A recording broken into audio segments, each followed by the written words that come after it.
They asked me, what kind of pushback I get because I've been getting comments online. And I said, well, bring the comments on because I don't really get my pushback. What we're talking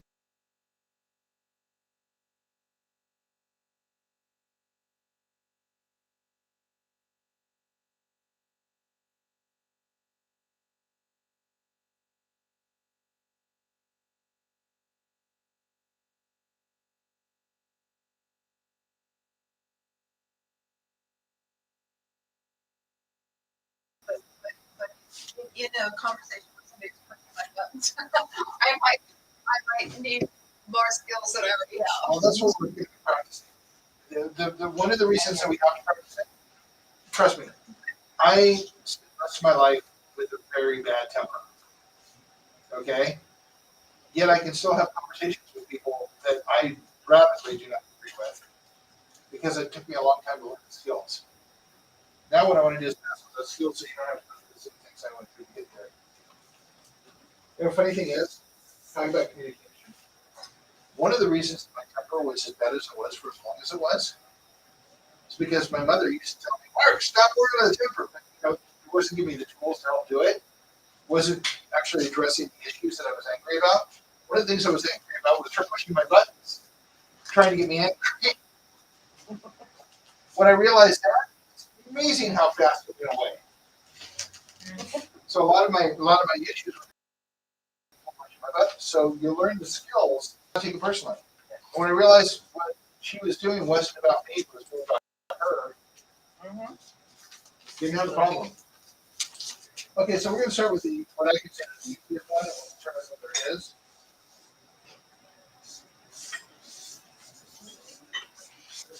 Your best.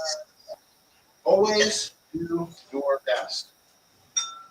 So we covered this the other week, but I'm going to say it again. Is your best always your best? It is at the moment. The answer to that is actually yes. The best you can do is the best you can do. Yep. I mean, again, I will tell you that I can do way more some days. Okay, yesterday the sun was out. It was cold, but the sun was out. I was productive as can be. We got all kinds of stuff done yesterday. Today I woke up and it was cloudy, it's pretty cloudy, and it was cold, and it was dark. And I was like going, oh man, I just don't want to get moving today. Yeah. It took me a while to get some traction going. Then it started. Yeah, we just didn't get the right answer. So, is your best always your best? So when you say, oh, do your best, what does that really mean? Go ahead, Carol. Your thoughts. I guess. Yeah. I guess my best is taking into consideration where I'm at and how to make myself better so that I can rise up to be best for others. So not coming at it to by coming in at my best to help others, but realizing that I have to feed myself, I have to prepare myself, I have to nutrition, all the things I need to do to be my best in order to do my best, is what I would say. Self-care. Sorry about Varies my from writing. moment to moment. Off tonight.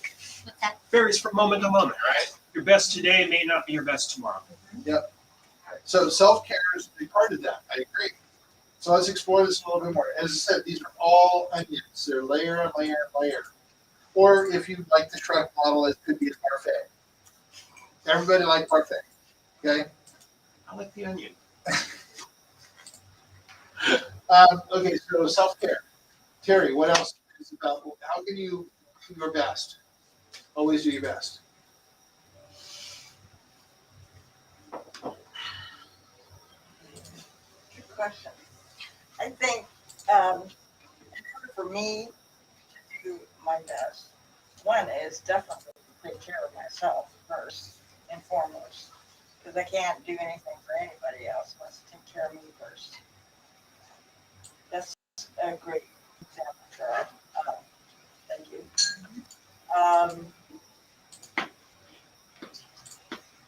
And then from there, to do my best would always be for me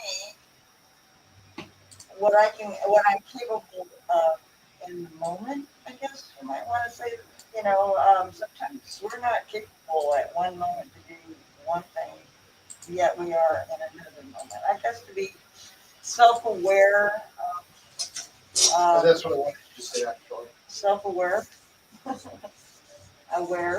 Awareness. Where you're Aware, yeah. To be Yeah, what you're capable. Yeah, I was What kind you're of fair me. I was kind of blurry to say where. capable. You did.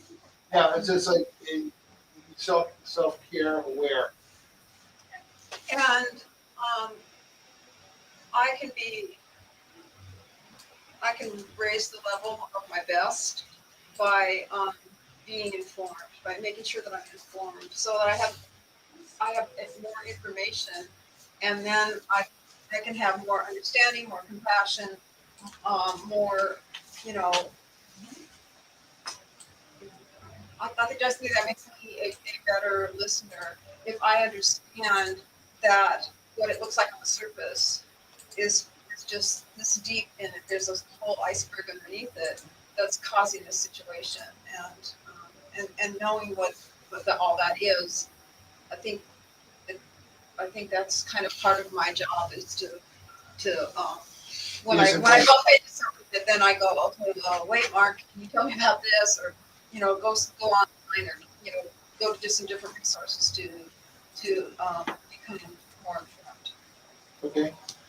Can I take that one step further? Okay, so if you're trying to do your best in that situation where you're with other people, clarifying.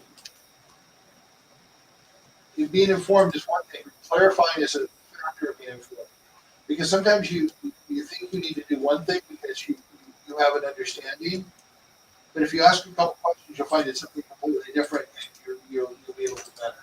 So I would say informed has two parts. There's getting the information, but then there's getting clarification. From whoever it is I'm talking about. Yeah. God, spelling's horrible today. Tom, how do you get to be your best?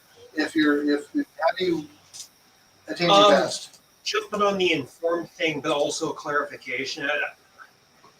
So I like to learn. I try to learn something new every day. You're so open to learning? Right, which I mean just goes back to informed.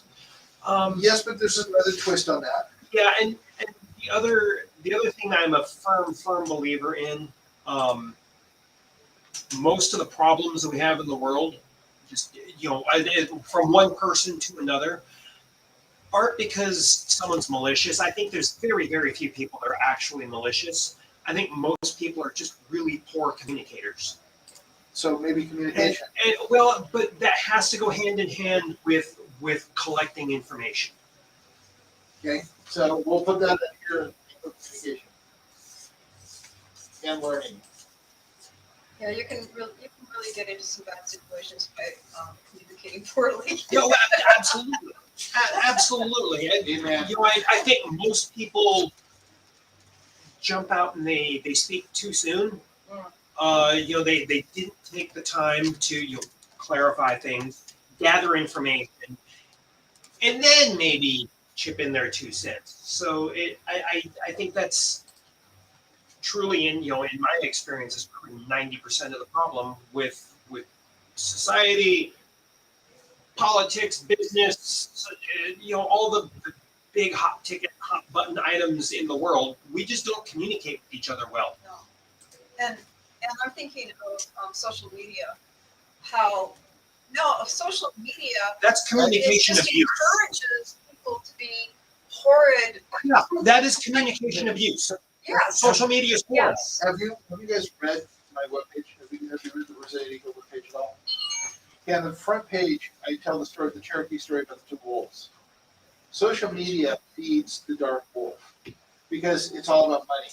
Yep. And that gets more clicks. Same with news. Disasters. Well, that's social media. Yeah, news isn't news anymore. News hasn't been news in decades. News is garbage. Marwan, your thoughts? I would say I like the awareness. So I would say grace and gratitude is really important to do your best. And the reason why I say those two is oftentimes we're really hard on ourselves. And, I'm not, I realize I'm not doing my best, but I need to give myself grace because maybe I'm sick. Maybe I woke up on the wrong side of the bed. And it helps to recalibrate. And the gratitude is, that self-affirmation. I'm awake today. I'm able-bodied. I can start to put those things into perspective, and then I can begin to do my best to that level that I can do for that day or that moment. I really like those words together, and for yourself. But I think also if you are capable of having grace and gratitude for yourself, then you're much more apt to be able to have it for the other, whoever the other is, because if you can't extend it to yourself, then it's going to be a pretty big push to be able to do that for I'm somebody else. horrible about that. I'm such a perfectionist, and if I can't rise to perfection in everything I try to do, I just beat myself. So I'm glad you said that, Marlon. Thank you. And then my ambition, this is fake. And let me explain this in a way. I'm not going to get into complexities here, but faith, having the faith that if you put one foot in front of the other, you'll get down the journey. You'll get down the journey. You'll get down the journey. Oh, You'll take another step on the journey. Every step step you take gets you farther.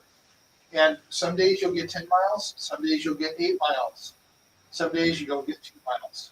But as long as you keep putting one foot, have the faith to put one foot in front of the other, you are going to be traveling. You'll get where you need to go. Is that faith or desperation? The funny thing is, and I want to differentiate this here because you've heard me say this before, words are very important. How you use words are very important. This is another part of the skill set. You have to think about the words you use very carefully and use them precisely. Faith is the ability to have faith that you will get there and it will sometimes help you generate the energy to move. Belief is not faith. But those words get used interchangeably. I don't particularly believe in belief because belief to me seems to be kind of a blind trust in something, whereas faith is faith in myself, faith in the process. And it's more concrete, more tangible to me. Does that make sense? Yeah, but to me, I can also see it as faith is in something bigger than myself, and that I join with that power by stepping out and moving and then like when you take those first steps, those are the hardest Then steps you to get take. then you get mental. Yeah, but those are the hardest steps to take. And so if you can take the first couple of steps, the rest of them fall into place, and it's self, it's And sometimes it takes faith to get those first couple of steps. Yeah. That's for me. It does.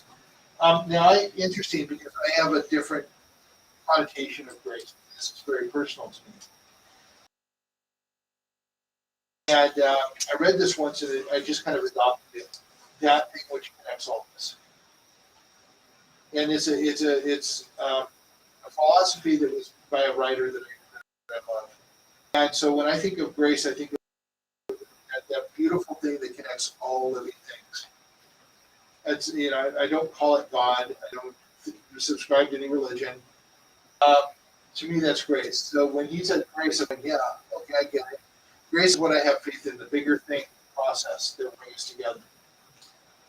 That's personal. I'm just sharing that as my personal way of thinking about things.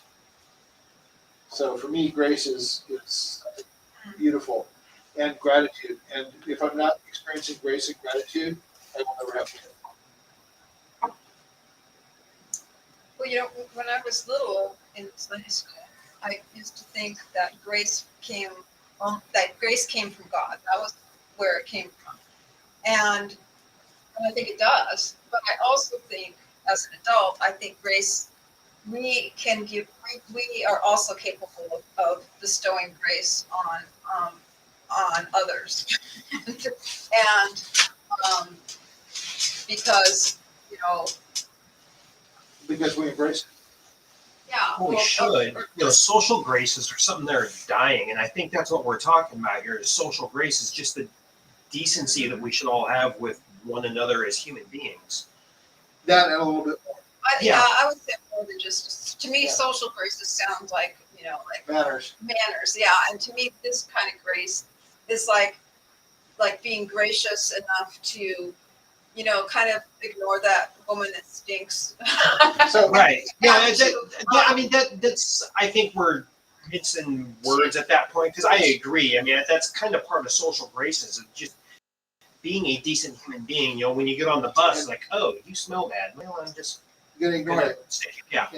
But what I love about what you were saying was you were building on what I was saying, right? So if you're able to give yourself grace, then you can give someone else grace. Right. And as he was saying, I want perfection, right? So he's not giving himself grace because he's never going to be perfect. Right. Yeah, and I don't. But I'm totally open with everyone around me, though. It's like I have no problem extending grace to someone else. I'm just so hard on myself. Yeah. But if we sit in our grace, right, then I think we make more fundamental changes faster because we're being forgiving to ourselves. We're being gracious to ourselves. And then as we portray that out to others, then we're able to, and that is self-care, right? Then we're able to extend that grace to other people and empathize or sympathize maybe I wasn't in your situation, but I'm going to try to understand it. And I can do that because I've given myself that grace. And so I think it just really kind of builds on And itself. the kind of grace is kind of like the opposite of being judgmental, either to yourself or to other people. Mhm. It's like it's not about whether the person is right or wrong. Acceptance. It's just that if you're extending grace toward them, then you're overlooking those kind of things that they are a human being and they've got their good points and bad points just like I do, and I'm going to try and ignore the bumpy parts right Bring now. up an interesting thing. Terry will tell you that I'm probably the least judgmental person she knows, or one of them. But my ex-wife would accuse me of being judgmental all the time. And I finally, after 28 years, figured out why. Because I always ask the next question. Because I really want to know. And so I may look at you and ask you a fairly blunt question, and you might take it as me judging you, but it's actually just me wanting to know. I honestly want to know the answer to it. I want to know more about that. I wanted to, and I don't know of any other way to do it than ask the question. And I suddenly realized after 28 years, my and I'm sorry, sweetie, if you take this wrong if you see the podcast, but after 28 years, I realized that in asking the question, she thought I was judging her, when it was never the intent. So let's go one other thing. Your best is all about intent. But pretty much everything is all about intent, which is why you have to be really careful with your words, especially in our society. I think we can all agree that our society is rife with traps that are based on words. Fair story? We use words in really interesting ways. I will tell you that I get asked questions a lot of times to stop the conversation. Questions that are relevant at the moment. So I might be talking to somebody about food for all. Well, how are you going to pay for it? That's designed to stop the conversation. Specifically, and we learned it in school. We learn these tricks at school to stop the conversation and take it away because we're uncomfortable with it. Or we don't want to know, or we want to be out of the situation. So, and again, big we, not us. So we use tricks to stop the conversation. I'm going to go back to this and listening in potentially conflicting situations is if somebody starts doing that, okay, I have a tendency to keep asking them questions until they admit it because I really don't like passive aggressive behavior. And that makes me kind of an a-hole. But these days I don't tend to do that as often because it's more about if they're starting to do that, we're never going to have this conversation. We're never going to get to a place because they're trying to run away as fast as they possibly can. So when somebody starts asking questions like that, I said, well, thank you for your input, and break off and move on and have another conversation with somebody else. Because what that person is actually telling you is, I don't want to talk to you about this. I don't want to talk about this at all. I'm trying to find a way to stop you from talking about it. There's several tricks that you'll recognize that people use to stop that. People telling you, well, have you talked to this person? They're telling me, I want to say something positive, but I really don't want to be in this conversation. So they're deflecting to somewhere else. Those people have learned those tricks to not engage in the conversation. So you do your best, you thank them, and move on. Again, we're looking for 20% of the people that will engage in the conversation and want to know more. And I'm finding them all the time now. Now, yes.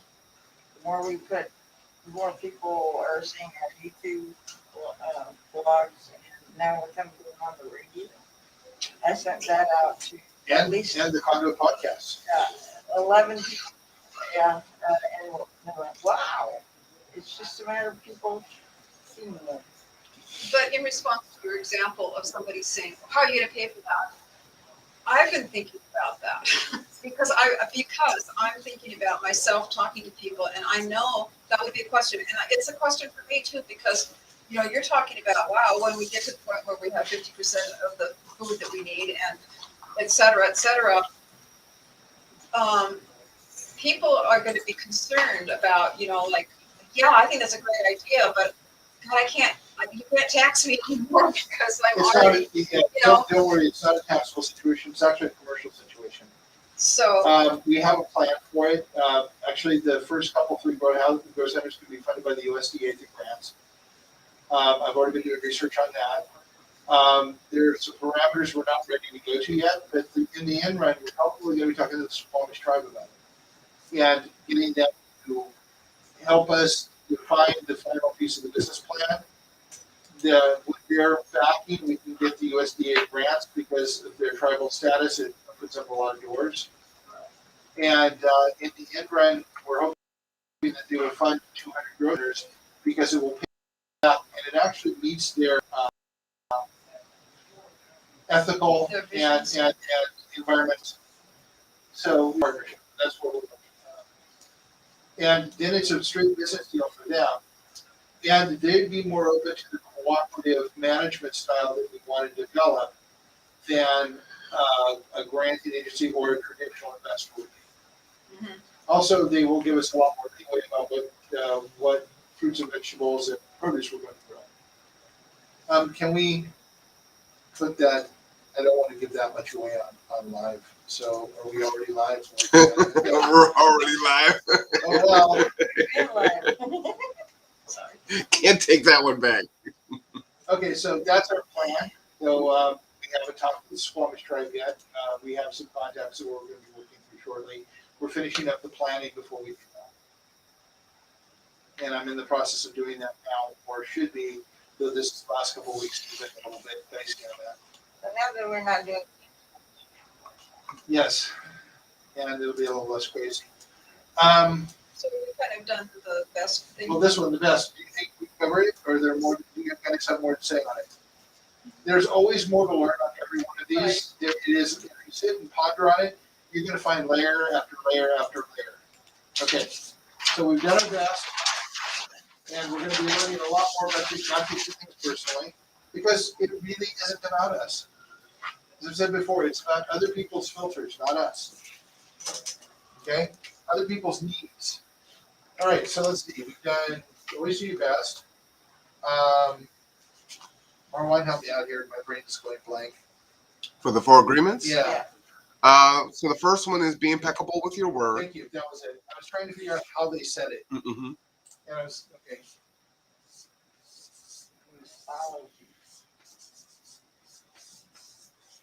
Do you want all 4?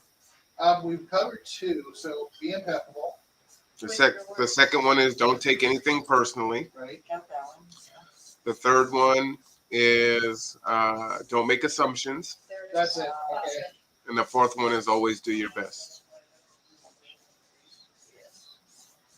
Yeah, that was. Makes sense.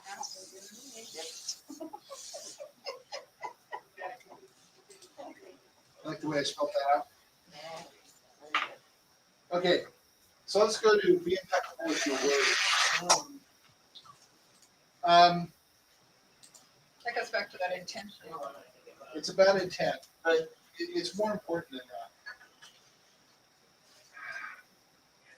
There's a book by George Leonard. Okay, so have you all read Ishmael now? By the way, Carol, I gave the copy you brought back to a police officer yesterday when I met here. And he was interested in reading it, so. You all read Ishmael? I read it a long time ago. I just remember it was a gorilla that had a lot of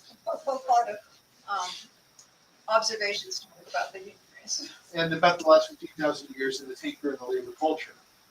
So George Leonard wrote about, I believe it was Greece, but it could have been Rome. I get a little fuzzy between Roman history and Greek history.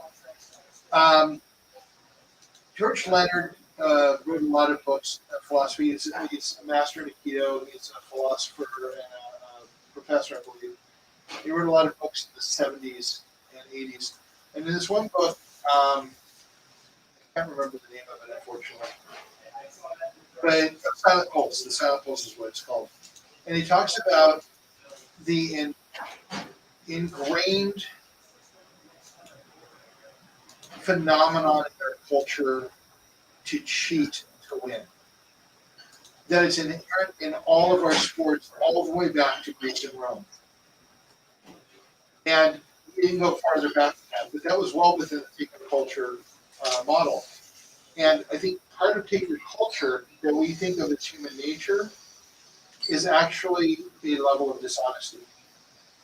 But it's dishonesty with ourselves and with the people around us, because the goal is to be first in whatever model that is. And we spend far more time competing than we do cooperating. Now, last night, and during the interview, they came to the point of, well, that's just human nature. And I hear that frequently. And I said, no, it's actually not. Human beings have been on this planet for 3 million years. And if we didn't cooperate, we wouldn't have made it this far. When you think about taking culture, think about it for the last 15,000 years, which is when things really started to change for humanity at a rapid rate, and not a very positive one. We ingrained in our culture a deception about everything, and a model to take and attain in a hierarchy. And you see where this is brought us. We talked about this today. But when they say it's human nature, it isn't human nature. For 3 million years, we lived in a cooperative setting. To say that it's us against them, tribes is often intermingled as combative. But our history, our written history, is only 15,000 years old, and it only takes in the time of the takers. So how can we honestly say that that represents humanity and our human instincts and our human nature? Thoughts? Well, I think that we're observing what we're calling our humanity right now in the world with greed and power.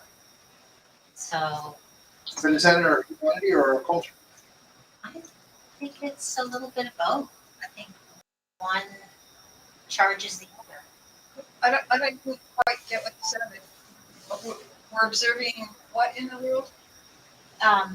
What we're calling, when we get to the end of the discussion and say, well, that's our human nature. Mm-hmm. And I was just saying, I think we're observing that human nature in the world right now, with power and greed throughout the planet, destroying our ecosystem, destroying government, destroying, putting people into poverty. I mean, on and on and on. Coming out of that, and I don't know that that's all culture. I think that, if you look back to, in this country, back to Native Americans, they had slaves and were, doing pretty much the same thing, power and greed. Interesting, because the Navajo, Not all Native Americans. huh? I don't think all Native No, I Americans. think I some think a did. lot. I think the Comanches, which ran. But was that the- before or after the Spanish were involved? Oh, before. Okay. Yeah. Down in Georgia. When they was living here, and they had societies where they had, reign over other tribes. They had war. They had slaves. That's, Yeah, they did have conflicts. It usually was about resources, which was true previous to that. Slavery was a different thing with them than it is with us and the black man, and through historic history. And the Navajo culture is about walking in beauty and balance with the world. So there's a lot of cultures I know better than others. The Comanche culture I don't know that much about. But that was not necessarily true of the Cheyenne. Certainly not true of the Navajo, though the Navajo and Hopi have had some real interesting things. But most of the interesting things happened after European intervention. Yeah. Yeah, The Cherokee in Georgia did own black slaves, yes. Yes, that's a fact. but I think, if we observe you know, cultures that are more primitive now. I mean, there's Well, oppression, Well, there's women in the, particular. there's also the Yanomamo who live in pretty much in harmony. According to Jane Leibov's book, if somebody leaves the tribe and goes to culture, civilization, and doesn't do well and comes back, they can sit until they heal themselves, however long that takes, and the tribe will take care of them. But yeah, there's always an us against them. And if you know, with what Ishmael said and the Tigre culture, we have been absorbing other cultures like the Borg, for those of you who are Star Trek fans, for forever. So what were we like before we started doing that? I'm sure that there were slaves in some kind, but not in the sense that they were now, more like the Roman slaves probably, or the Greek before that, because they always took slaves too, but it was more that they became part of the family as opposed to what we did in America. You think they became part of the family? And if you read Roman history, a lot of the slaves became free and were given skills, became part of the society. It was a different way of looking at it than what we did with the black folks during the South. Oh, I'm sorry, I'm further back in terms of. Well, I mean, back to your point, is it culture or human nature? And I guess I'm just saying that we can go pretty far back in our history and see that we continue to do some of the same things. So let me be precise. And again, I mentioned this earlier, but I'm going to come back to it now. When I say culture, I'm talking about the framework that we agree on to live under, not music and or dance or that. I'm talking about the cultural framework in which we agree to live together. Right. And, you know, people, when we start breaking it down to music and dance and speech and those things, they say, well, all cultures are different. So you step back and we look at it as a framework, and they aren't that different. And the Tiki culture is very much that. And culture is something that is programmed over time, constantly. It's like what everybody agrees on as think of it as an being the AI. right way. But it's constantly programmed until it's a point where it takes its own paths. So in a taker culture, what happens is the culture is programmed by the winners. Mm-hmm. And unless you're aware that that's going on, you cannot counter that. And that's who writes the history too. Right. That's right. And when we wrote the Constitution, and actually I was asked last night, do you not believe in government? I said, you know, I believe in a constitutional democracy. I think it's a fabulous system. The trouble is we allowed it to be perverted and degraded, but it still took 200 years to get really bad. So I think that there have been efforts throughout history to rebalance that to some degree, but we were never conscious enough on a group level to start consciously reprogramming the cultural framework. And I think that now what we're trying to do here is get to a point where we agree that there are things in the framework that don't work for us as humans and start reprogramming them. And I know as 4 of us are sitting, or 5, 6 of us are sitting in this room, that seems like a really huge freaking task. But this is generational work. It's not. This is not a tree we're planning for us to sit under. It's a tree that we're trying to save the future for. So if the 6 of us don't start doing it and be aware of it and conscious of it, people will never get started. Okay, this might be a little bit controversial, but Go for it. but I think that within each person is masculine and feminine, and that as globally, that we have lost that balance to where we are so freaking masculine at this point, and a lot of those things they're describing are from masculine. I mean, that competitive, that I got a hierarchy, I want to be top. And now women are emulating it to be And the yes, real place. that's how far it's gone. And part of that, that's how you can get into the workplace too. I mean, you know, because that's It's what's the model, valuable. it's the model that you have to be. Yeah, and the male model is the standard, and women have to kind of castrate themselves, if you will. I mean, you know, to Prostate. to try Yeah. to try and That's right there. put them to get themselves into that world, or to work in that world. But we're so out of balance, and it has to look at the earth. I mean to define earth as Mother Earth, I think is very apt because of that nurturing, you know, Yes. generous, you know, fecund, the whole thing. But It's the one that holds us. yeah, but The man's been trying to take control of forever. yeah. So I just think we need to get into balance. Balance. So we have So to, we have in both order pieces. to rebalance, we have to consciously program. It's the only way we can do it in a time frame that will actually save our behinds. So let's go back to being impeccable with your word. If we can agree that paper culture has changed our model to be more dishonest, and it has to be dishonest because we as people would never accept it if it was presented honestly. Though today it might be argued that it would. So being impeccable with your word. I will tell you from my history, and I will share with you that my father was a bit of a con man. Not intentionally, not like, you know, you see this sleazy guys going out. My father had a ton of charisma. And he had a mind that thought of really neat things.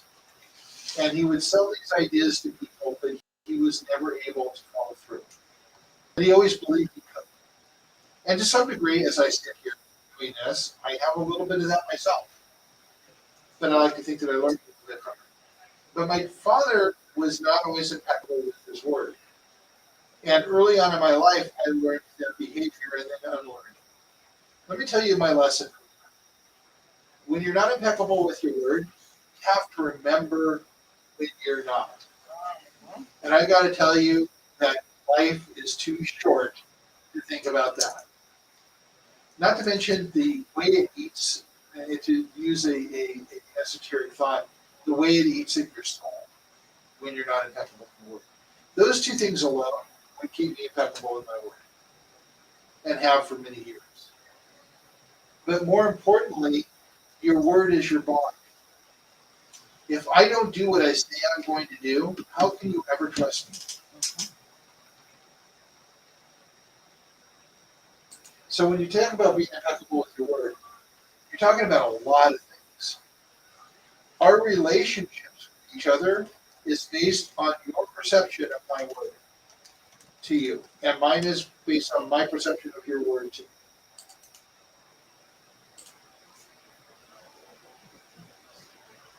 So Marwan, I'm going to start with you. What are your thoughts? In regards to being impeccable with your word, this one is a loaded one. For me, it's that words matter, that you have to be careful with your words.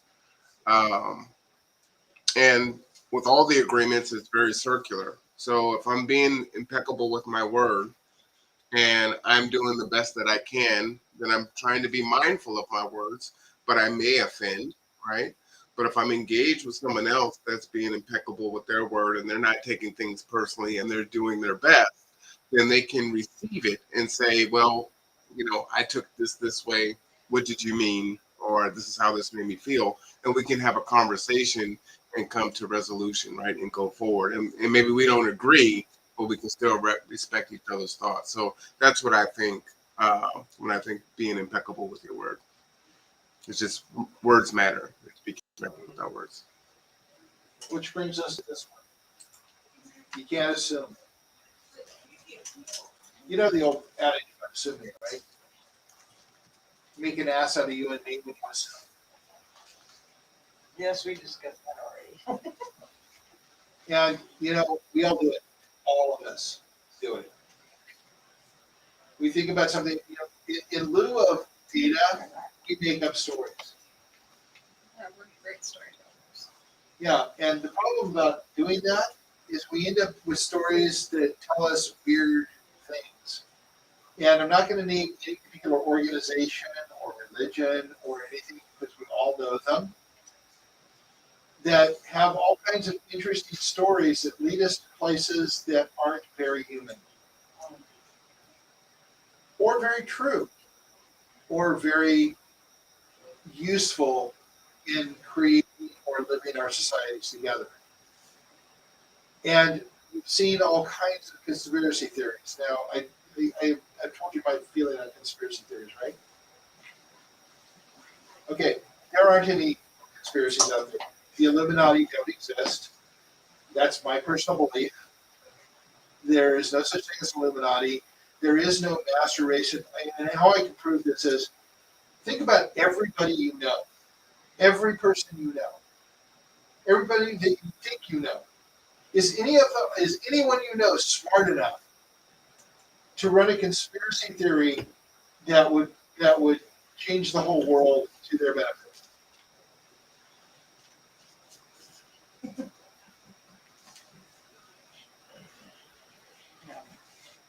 That I know personally. Or know of? Well, I can think of some people that have been Tried to. Well, people will try. pretty influential and want to come off as being a philanthropist. And I don't think they are. But they're not smart enough to run the world or to run a huge conspiracy to do this. I call it a playbook. And this goes back to the Ishmael story. This is how I came up with this. It's a playbook that succeeds in feeding up to the top. And if you run the playbook, you'll be successful. But the one thing you won't be is impeccable with your word. Because everything is put aside for the goal of attainment. You and I and everybody else are no longer human. We are means to the end. But that does exist. The playbook does, but there isn't a group of people conspiring to make it happen. It's a playbook that people run, but you know the funny thing is? They each think they're the only ones doing it. They assume they're the only ones running the playbook. The conspiracy means that they would work together, and actually they're in competition, which is good and bad, because it's accelerating the potential crash coming. God, I needed 10 minutes ago. Where were you? I'm sorry, I was taking care of a business call. It's okay. I'm here. All right, it's okay. We passed it. Assumptions. So we're actually impeccable with your word. Oh yeah. And by the way, in case you guys didn't know, Tom is an anthropology major in college. So I was going to bring him about the history of the Native Americans that we talked about earlier. Oh, what part of the world? We were talking about the Taker culture and the fact that the run of the Comanches had slaves. Comanches. Okay. The Comanches had slaves. But I was bringing up the point that the slaves that, like Rome, so the slaves in Rome and Greece, and the Comanches were different than the African American slaves that we used in the South, and the way that they were treated. Yeah. Yeah. If I had to be a slave in Native America, Rome, or colonial America, let's call it, I'll take Rome. Yeah. Yeah, I certainly wouldn't take colonial America. That was by far the worst. But that's not really anthropology, that's history. Yeah. So anyway, so being impeccable is the word. If we're going to reprogram the cultural framework, we have to be honest with each other. It's the only way we can go. I was thinking that another way as well. Besides being honest, being impeccable means I think like choosing your words carefully. That you don't just say what pops into your head and use the same. Talk to somebody in public the way you would talk to somebody, your family member. That you all have understandings about similar understandings about things, so you can kind of do shortcut communication. But when you're talking with people, especially people you don't know, then you have to really choose your words carefully, so that it's not like throwing red flags in their face Or you spend all your time clarifying. huh? Or you spend all your time clarifying. Yes. So here's one that I get all the time, and because I started this and I push resilience. First of all, words are how ideas and movements get co-opted. Okay, they change the meaning of the word. So sustainable. Okay, I've always had a problem with sustainability. I've always had a problem with the word because to sustain is to just keep getting by. And I think you need to aim a little higher than that if you're going to get people interested. When you're talking a community movement, I agree.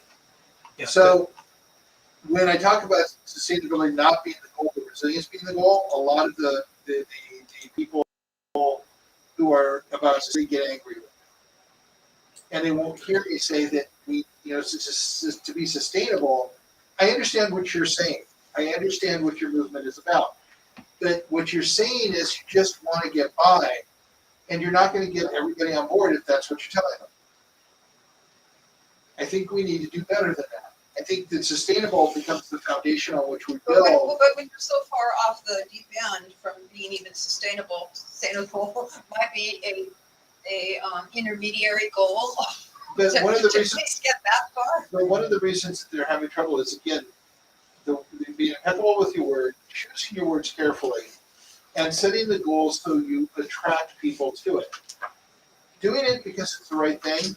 Okay, we've known there's a problem with the environment since 1963 when the Silent Spring came out. How much have we moved forward on that?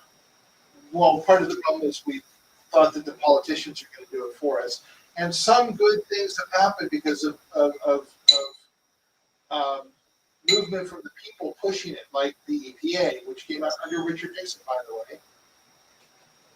way. We pushed to have that happen, and it did because of the movement in the 60s. But it's trying to get people to sustainability now without giving them something. They think they're going to lose something to be sustainable. And they will.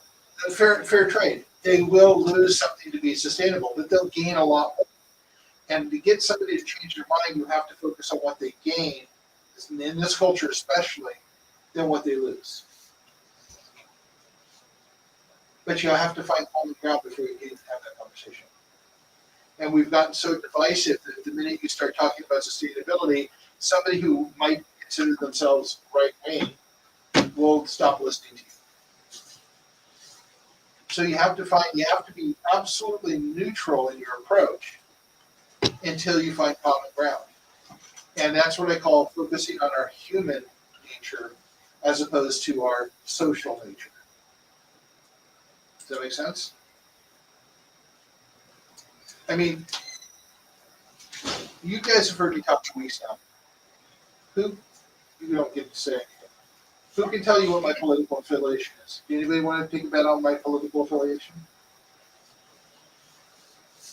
I don't know. That could be anything. After you and I have had some pretty in-depth conversation, and I think we go about it a little bit different. But I think you're right down the middle. Common sense politics. Labeling something Democrat, Republican, libertarian, whatever. I'm not fond of any of those labels. I think common sense is a good descriptor for where you lie. So none of you have gotten a strong feeling about me being on one side or the other? Well, you said you hated Trump, but I think there are a lot of Republicans that probably feel very similar. And you have. Keeping it I would say PG-13, you Trump have is an asshat. I would say that your kind of philosophy is sort of I wish it was. So, And as a commission Yes. was, And see, that's part of the thing is I don't let I people think know. Biden's an I asset stand too. I think ground he's just so that we bad. can find common ground to talk about more humanistic things. If I were to label myself, I'd say I'm a devout humanist. And yes, that could be religious or political. So you mean common sense? Yeah. So that's part of what it is. So being impeccable with my word. I don't tell people what I am because it would be too hard to be precise and explain. And besides, it's immaterial because it would keep them to try to label me, and we could never find common ground. I will tell you that I am not a Christian, but I have great conversations about Christ and the New Testament and the Bible with Christians all the time. I am not fond of Trump, but I have great conversations with people who voted for him. And you know why? Because I ask a very pertinent question. I said, why did you vote for him? And this is not judgmental. I really want to know what you saw in him that made you make that decision. You know, I've had the same conversation, and the things that drew people to vote for Trump are also, I think, the same things that drew people to vote for Obama. Yeah. And you know, Change. I They think didn't Obama was want a to stand for pretty damn good president as far as polarized presidents go. Yeah. I mean, Well, let's say with politics. No. yeah, no, that's true. I did not like Obama, but that's a whole other So, conversation. but the point is that the people that have talked about Trump is they wanted change. They were tired of the status quo and they weren't feeling represented, and that's why they voted for President Trump. Former President Trump. To make America great. Well, so sold out for Red Hat is what one of the commentators talks about. But the fact is that if you ask the question, you honestly care about the answer, you can end up with some great conversations. You can end up learning something and finding a new thing. But you have to be honest about it. You have to be impeccable, not only with your word, but with your behavior. You have to care. So, That's hard. because I've been thinking about that through a different angle, as in follow through. you do what you say. Exactly. That's where I'm coming from. It says, that's what I think. And Which really is circular back to doing your best. Yeah, and I mean, impeccability. if you say you're gonna do something, Right. Well, I mean, Look at that. impeccable would be choosing your words like Mark's been talking about, but it's also being reliable words. So So let's talk about that for a minute, because I actually something I'd like to be on the podcast. I'll go on air with this. Tony says he agrees, by the way. Okay. Tony says, Mm-hmm. okay. what's he agreeing with? The statement that was just made. Oh, about being impeccable with your words. Mm-hmm. Mhm. Hi, So- Tony. So here's a thing that I want to share. I've been doing this for a long time, and I can't even count how many times people said that they're going to be at an event like this or otherwhere on Facebook and said, yes, I'm going to be there, and don't show up. How many times I have made extraordinary efforts to meet somebody halfway and meet them and give them something and have been impeccable with my word, have them no show. This is a sign of our current world, and this is certainly a sign of Facebook, where they don't think that their word matters. Yes, I'm going to be there. Yes, it matters to me. Yes, I'm going to meet you and work on this, and then no show. I can't count the number of times it's so high. And talk to any business owner. Yeah. Social media is great until it's not. It's a great free advertising tool, and it's a great way to get your hopes beat down. Constantly. So I was here Tuesday night because there were several people who said, when are you going to start a new workshop series? And you guys have taught me so much that I have all these notes about the first one in perception. and ideas about where I need to be and to meet people there and do new ideas to engage them in the perspective piece. And I come here on Tuesday night, I'm all excited, and We had a nice conversation. yeah, we were the only ones here talking. That's too bad. No, you got to meet Alec. Yeah, that's true. Yeah, Alec was cool. Yeah, Yeah, and interested in the project as well. He just Yeah. has to fit it in his schedule. So so but this has happened so many times that I've lost count. And I look at Facebook and I just go, I'll put it out there, but I don't care anymore. And the truth of the matter is, I should be posting 20 hours a week on Facebook because it's the only way I get out to people and let them know this is happening. social media is like the commercial during a football game. You know, what do you do when the commercial comes on during a football game? Go get something. You get up, you use the restroom, get a cold beer, refill the chip bowl, whatever. And then you can sit down and watch the rest of the game. Yep. Social media is that commercial break. So Used to be there's a something I would like to ask of everyone here, if you could. And just thinking about this now, comment on your experiences with the workshop, good, bad, or indifferent. If you can go to the Facebook page and say, listen, we've been through the workshop series, and this is our thoughts on it. I think that would be very powerful.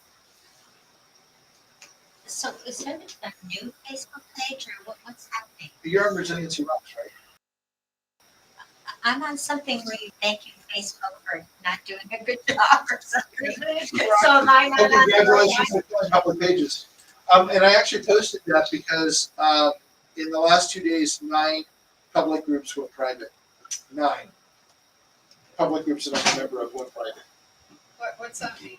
Okay, so public groups was what Resiliency Rocks was, and it was an open group.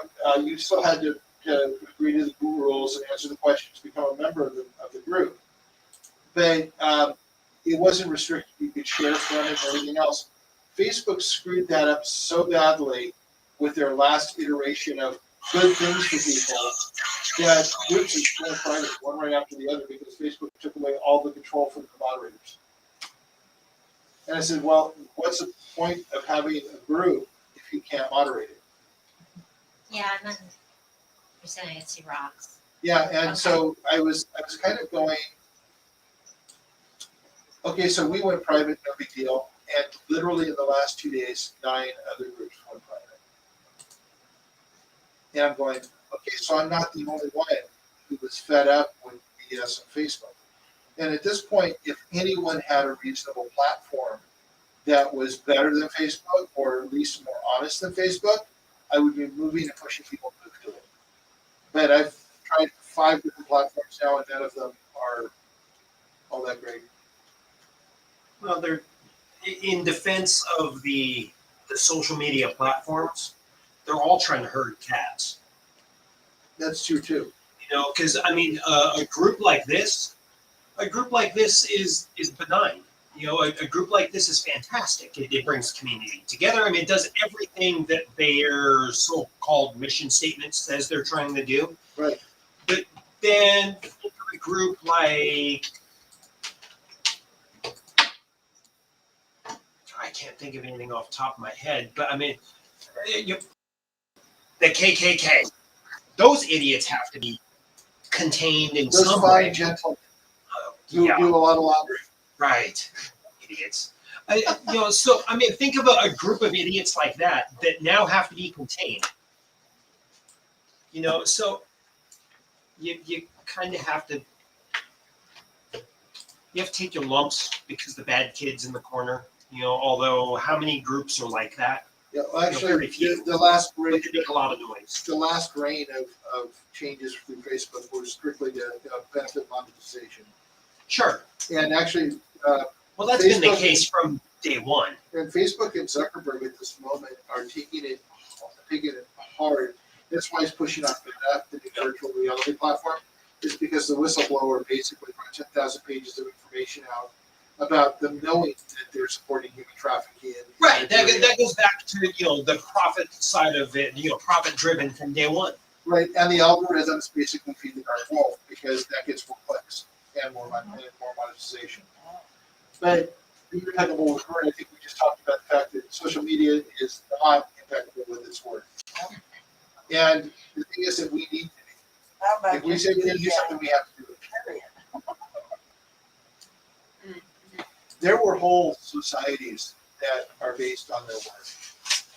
It's basically what is the point of the realm with your word. If you say you're going to do something, you need to do it. And I will say that until we adopt the 4 agreements on a greater level throughout our social networks, personal social networks, not social media, we won't be able to make the changes we need to be more human. We have to accept the responsibility of being human before we can become and change our cultural framework.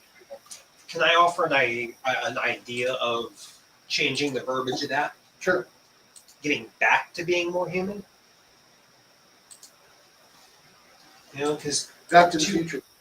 sure, you know, but I mean, you know, really, 300 years ago, you know, a proper gentleman was judged by how he behaved with his word.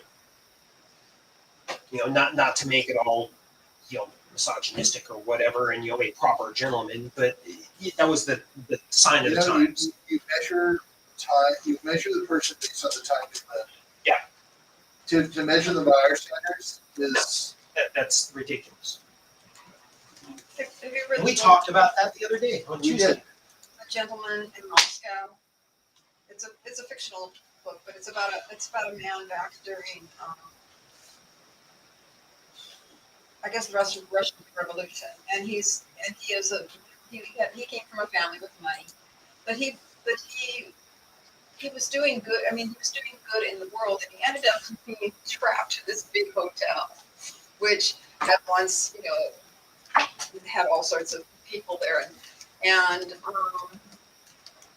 he was somebody that he followed all of these things, and he ended up helping people that were working in the hotel. And I mean, they kind of had their own little society going, and he had rooms in the hotel initially, and then they outed him from the rooms, but they weren't going to let him go. He was kind of like in house arrest, and so they put him up into what had once been servants' quarters up in the far reaches, and he had a tiny little room, and ended up raising someone's daughter, and helping her to basically to escape, and yeah, she was. What was this, a book or Yeah. a short? What book was it? It's by a man named Toll, Towle. It was called A Gentleman in Moscow. Is it Tolle?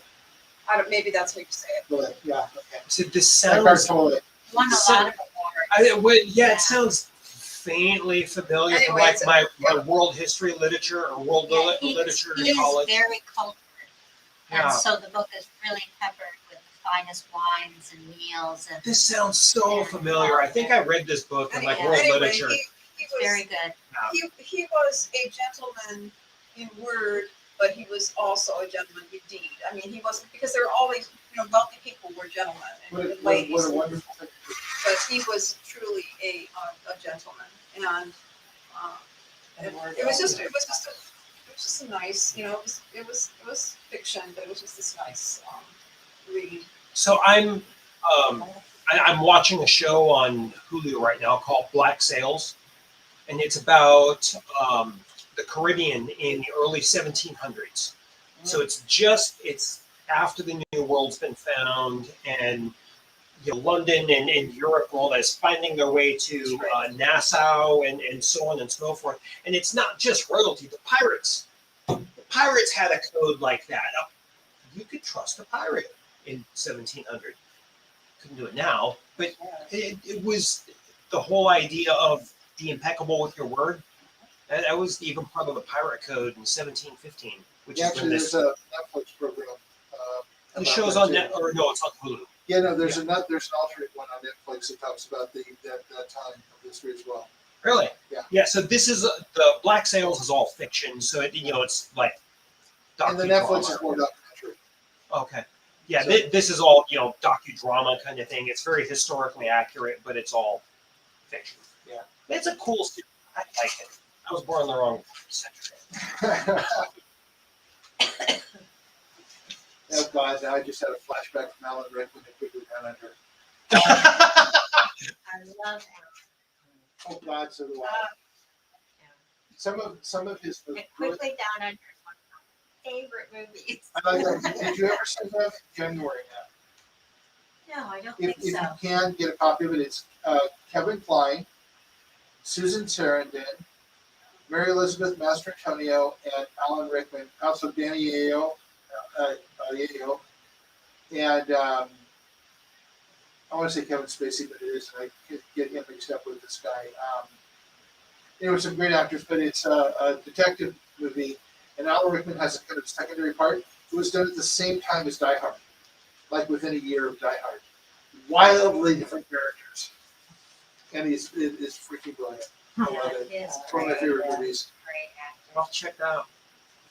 Because I like Quigley too. What's his name Yeah. in Harry Potter, right? Yes. Yeah. Yes. Yeah, he died a couple of years ago. Yeah. I'm ashamed to say I've never seen a Harry Potter movie. I get I so read much. all the books. I've never read the books either. I get so much grief for that. I made it through the third movie before I'd had enough. I'd read the books first, and I kind of went, okay, I'm done. I've never bothered. with All right, either. so we're pretty much on the wrap up. I'm glad we didn't wait for Tony. He's Hi, listening. Tony. Hi. Is he still delivering? Yeah, but he's listening to us. Wow. He responded in the chat. Said, I agree. He is here. So then next week we'll start We'll start doing the skills, unless you feel like you want to hammer the assumptions a little bit more. I think we can go back to them as they pop up in pertinence to what we're learning in this. Actually, assumptions are going to play big when we're doing conversations, because we make assumptions all the time, and we have to learn to call ourselves on it. But you have to make assumptions all the time. Yeah, well, I hope you guys don't think that I am perfect in any of these. I work on them every day. Every minute of every day I'm thinking about it. I mean, assumptions are part of everyday life, though. We have to assume that when I say the word red and you say the word red, we mean the same thing. That's a very basic. I'm working on it. Come back after it's like this. Yeah, it's very basic, but we use assumptions every day. It's part of human communication. It is. All right, folks. So next week we'll go into the skill sets. Wait a minute. Next week is Thursday is Thanksgiving. Week after we're actually not scheduled for next week. It's the week after. We're all eating dinner at our houses. Yeah, and actually, we just got a beautiful ham that had no corn in it. Thank God. I honestly think that the corn industry owns the world lobby or something. You go to Fred Meyer and you go to buy sliced roast beef at the deli, right? They're going to slice it right there in front of you. And you ask them to read you the ingredients off the roast beef, and the third ingredient is corn solids. And you think, what the hell does roast beef need corn solids for? Well, the cow, Dextrose That's in addition to the corn that went into the Right, cow. so the cow ate a lot of corn. and dextrose is in everything. You know, I have to say, I love corn because it's the primary ingredient in bourbon, and I love bourbon.